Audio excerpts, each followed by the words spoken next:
I've been living up and down this holler for about 40 years and trying to learn how to grow my own food. It just fascinates me how sunshine and air and water and the earth can all combine and create the sustenance that humans need.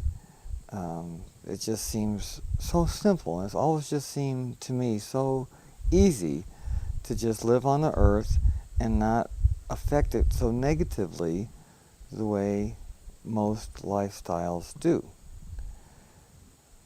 I was very fortunate to have been raised by farmers that chose to use the organic method, so that's what I've been exploring all these years.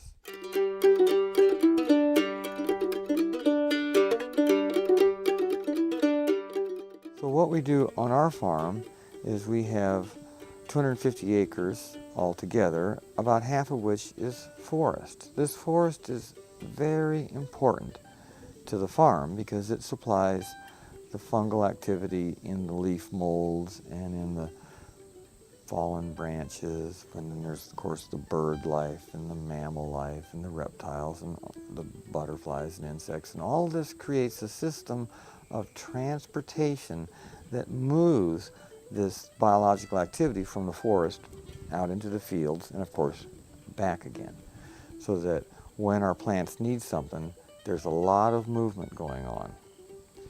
So I rely on the nature's intelligence rather than on the human intelligence, which would say, we'll put so much NPK on and this, that, and the other, which tends to make situations where you have to use pesticides and insecticides and things like this, which are really detrimental to a healthy soil ecosystem.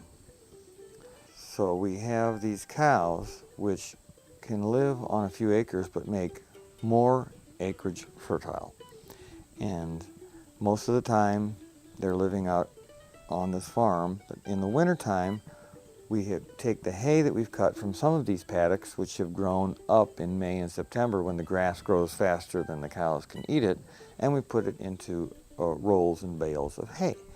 So these rolls and bales of hay are then fed out to the cattle in December, January, February, March, and where we feed them, the ground gets worked up and there's some hay and manure and all peed on soil, which when put together make the most excellent soil conditioner and fertilizer, and we call this compost.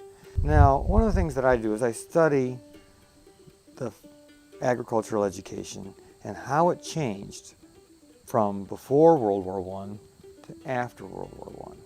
So when we read a textbook on agriculture before World War I, it clearly explains how I farm.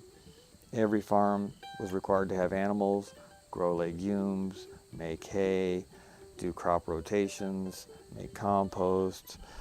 All these things are clearly explained in any USDA book before this event.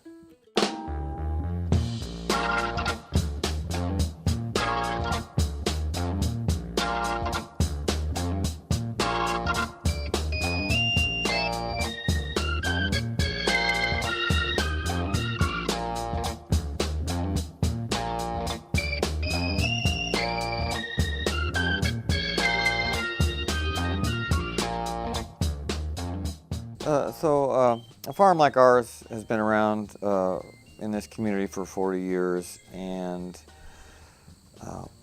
over those years, many of the local gatherings have happened on our farm, and our biggest gathering of the year is on the summer solstice, and we've been doing this for well over 30 years, and it's just a big time. There's about 1,000 people show up in a field, and we get some bands to play.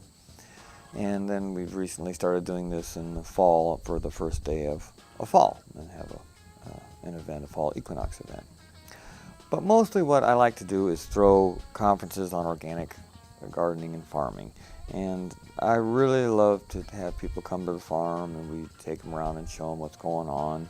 I have an internship program where young people come and live on the farm, and many of these have gone on to start their own organic farms and mostly biodynamic.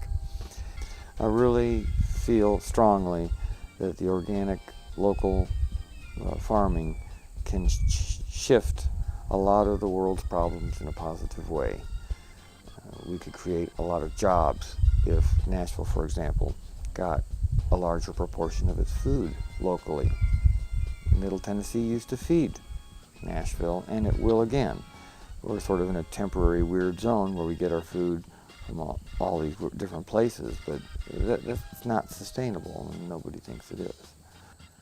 And the science will indicate that the healthiest diet for you is whatever's growing around you, and to get it from as close as possible to home, and to eat a wide variety of things, and just don't get them from a grocery store or restaurant. You have to find somebody that's growing it, or grow it yourself. You can't trust other corporations with your family's food, and especially with a child who's relying on you for their own sustenance. They can't make those decisions. They're putting in their bodies what you put in front of them.